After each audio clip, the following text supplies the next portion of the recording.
welcome here. I'm on a Catalina 309, just over 30 foot. It's a sailboat that we converted to electric propulsion late in 2024, and the owner diesel had died on him about a year before, and he struggled to get anyone to fix it at all, and it was left unable to use his boat. So he decided, well, let's go electric and take all the advantages of electric: less smell, less noise, less vibration, more reliability, less maintenance, and generally a nicer sailing day. So we as we've done one of these boats before, exactly the same design, we knew which motor to put in. So we put in a Vetus E-line 800, which is a 8 kilowatt motor with a peak of 10 kilowatts. And to power that, we used again the Victron smart lithium batteries. So we did a 20 kilowatt hour battery bank and backed it up with an inverter charger, 3 kilowatt inverter charger Victron. And then of course there's also solar on the boat, 500 watts. So we feed that down into a Victron solar regulator, and to get the 12 volts going, we do a Victron DC to DC converter, and all that can be tied together with the servo unit, so you can get all that information in one spot and transmit it to the web and see it online at home, or I can see it as a technician and see everything's up to date, etc. So it makes a nice tidy system that is easy to understand and easy for the owner. So the other part we did, of course, was the anchor winch, being 48. We converted that to a Maxwell 48 volt anchor winch, and that's a lot better, because then you get rid of the voltage drop issues, because you can quarter the cable size, or at least run the same cable and get the correct voltage drop to the anchor winch and make it more powerful and more reliable, and not run the risk of burning out the motor. So we'll start a tour you around the boat first, and then show you the electrical components and where they're all fitted and how they're fitted in. So let's get going. Okay, so a quick trip around the boat. It's the starboard side saloon seat, which we've got the batteries under the seat there, dinette and saloon on the port side, usual B berth and toilet up to the port there, and then coming around the port side we've got the galley on the port, and then where the original diesel was, which is now the electrics and switchboard, and the doorway to the aft cabin. So I'll just put you down for a second while I get the covers off the starboard saloon seat, so you can see the batteries, which is where they were before with lead acids. So we've kept them there to keep the weight the same. The batteries in the saloon seat here, we've got 4 Victron 200 amp hour 25 volt or 24 nominal batteries in total. So they're 2 in series and 2 in parallel, and together that gives us 20 kilowatt hour, because they're 5 kilowatt hour each. You can see, if I come in there, you'll see the line the battery box with a blue cloth. It's a heat resistant material, glass cloth impregnated with a fire retardant material, chemical. And on the base of the battery box we've put a layer of fibre cement, which is 700 degrees C rating, and the battery box has been vented overboard for any gases. On the underside of the lid we've used mica sheeting, so should there be a some sort of fire from a poor connection that's come loose, or some issue with the batteries, then we've got some fire resistant material underneath there to hopefully prevent it from coming up under the upholstery. So that's the battery box. Ended up pretty much the same weight as it was before. There were 2 big lead acid batteries before, 120 kilos total, and plus another starter battery in the compartment forward. So weight wise we came up much the same, which we need to put it back here to keep the boats trimmed the same. Okay, I'll put all this back together and I'll show you the engine. Motor, of course, is where the old diesel was, in the switchboard, under all the covers there. So please excuse me again, and I'll remove all the covers. I'm always having to move things out the way on a boat. Okay, this is the motor down below here. It's below the switchboard. You can see the fan cover there and the white top cover of the motor where the electronics is. The motor's all water cooled. You can see the green hoses there for the closed loop cooling system. switchboard above is actually removable and can be unscrewed from brackets on the side and then laid down in front of the motor on the sole of the cabin to give better access to the motor if needed. So it's only a couple of screws to do that task. We'll open up the switchboard, there's a bit of vision.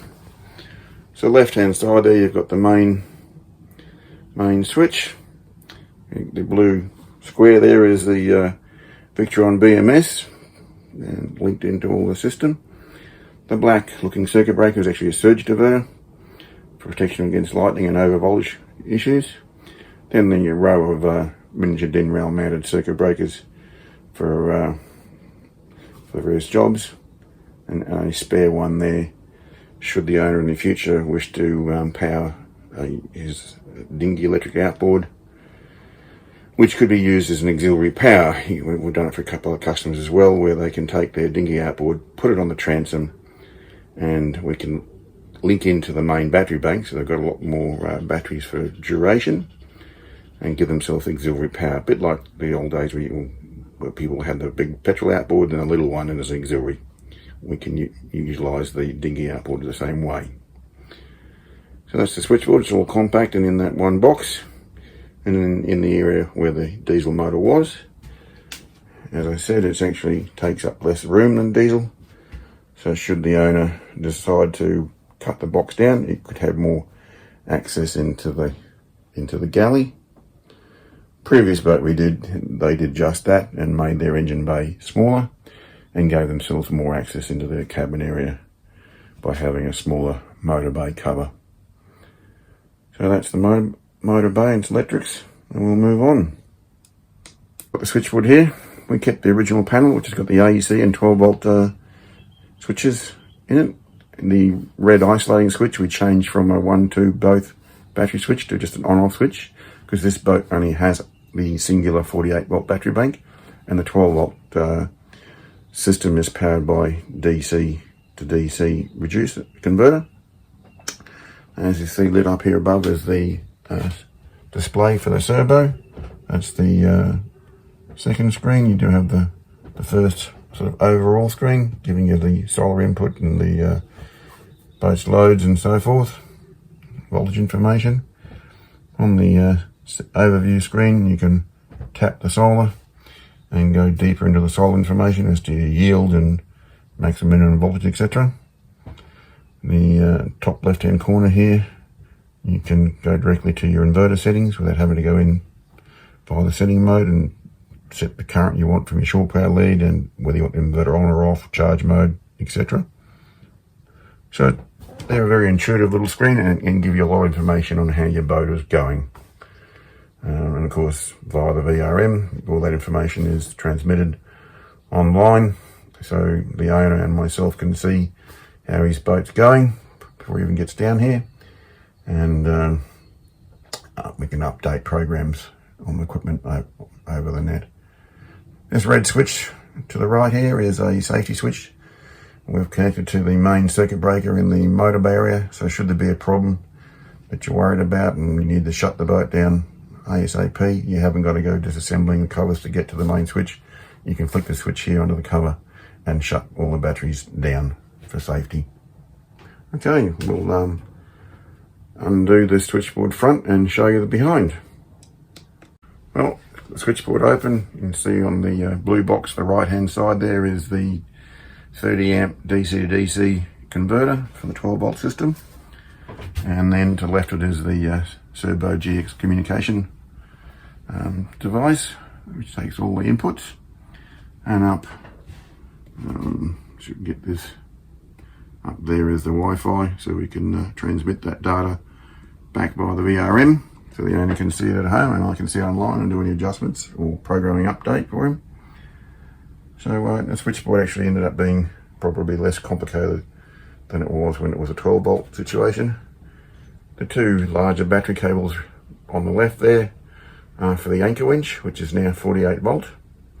And interestingly, the cable size now is the correct size for 48 volt as far as voltage drop goes than it was when it was a 12 volt winch. So she's a a much more powerful or reliable anchor winch now than it was before. That's all there is. It's fairly simple, and we'll shut that up and move on to the steering position. Here at the helm, can't get any further back, or I'll fall off the transom. But both the engine and the Victron equipment are interfaced with the glass screen and instruments. The Victron's interfaced by Ethernet. By Ethernet, correct, to the Raymarine. And the Raymarine has a app there, so you can read all the Victron detail. And then the Vetus motor is via NMEA, and it shows up the RPM on the display there, and battery, etc., how many amps, etc., which is quite handy because the motor's so quiet, as you had it running before, you don't actually know if it's running. So it's nice to see the revs actually work. As far as the controls for the Vetus motor, we've got the key switch there on the left, and it's display warning light indication on the right here. Middle little LED is the pre-alarm light with a buzzer in behind for pre-alarm, which is a handy feature and part of the rules, Australian rules and New Zealand rules, for lithium batteries in marine applications. And that's the simplicity of the instruments out here at the wheel. So I've neglected to show you the solar regulator and everything down below. This boat has 500 watts of solar, and it does a good job of keeping the batteries charged. So we'll just go back down below in the aft cabin and show you the solar setup down there. Okay, just a quick shot of the throttle. This is the stainless steel version for the Vetus throttle. There is another version as well, but this one fits in well on this pedestal. All the solar and inverter are hidden in the aft cabin, so they're all under the bunk. So once again, I'll have to pause and get rid of all the cushions and covers out of the way, so you can have a look at the electrics that are always hidden. Okay, we've cleared a path into the aft cabin, and first off you'll see the inverter down here, and this is where the fuel tank was originally. And when we pulled the fuel tank out, there was a good half litre of diesel still sloshing around the bilge under the fuel tank, which was adding to the lovely smell. It's a 3 kilowatt Victron inverter charger, I should say. And we've used a safety switch here, which also monitors the earth potential as well. So it's more than just an RCD, it's called a duo. Then we've picked a 3 kilowatt inverter because that means if he wishes to use a small 2 kilowatt portable generator as a range extender, that will max out the consumption, the output of that generator as far as DC charging goes into the batteries. So that, and we also have the ability to fan cool this inverter through the previous diesel air venting system to keep it cool. To the right here we've got the solar regulator and battery protect, and a DC to DC converter for the CAN bus of the Vetus motor system. And then down here is the water cooling for the motor. It's a reservoir strainer. It's done by a keel cooler, so there is no salt water. It's a totally closed loop cooling system. And the bilges will scrub them out, so it's a lot sweeter smelling now than it was before.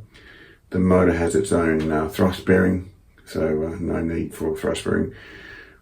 Previous one we did use a flexible coupling, but found that actually to be unnecessary because there is no real vibration to be worried about. So we've opted to bolt this straight to the motor coupling without any flexible coupling, as there is seems to be no mechanical need to do so. In fact, it made it noisier with the flexible coupling on the previous boat. And that's it for the aft cabin. So we'll wander out of here and put this all back together for the owner. Alright, that concludes our tour of the boat. Hope you enjoyed it. As you can see, it ends up being a very nice, simple and clean system. And it gets rid of the noise and vibration of the diesel and makes it more pleasant sailing for the owner. The boat, of course, the way of wiring we do to Australian and New Zealand standards, AS3004, which some insurance companies now require you to do and be certified by a qualified electrician. It's a good idea for safety and and the reliability of your vessel to do so. As always, on my webpage you will find more information about this boat and other boats that I've done, converted, different sizes, different types, power and pontoon boats, etc., small sailcraft, all can be electrified. This particular size of boat is ideal for electrification, so if you're thinking about it, give us a shout. Thanks for watching. If you like, please subscribe, and I'll catch you later. Thanks very much. Bye.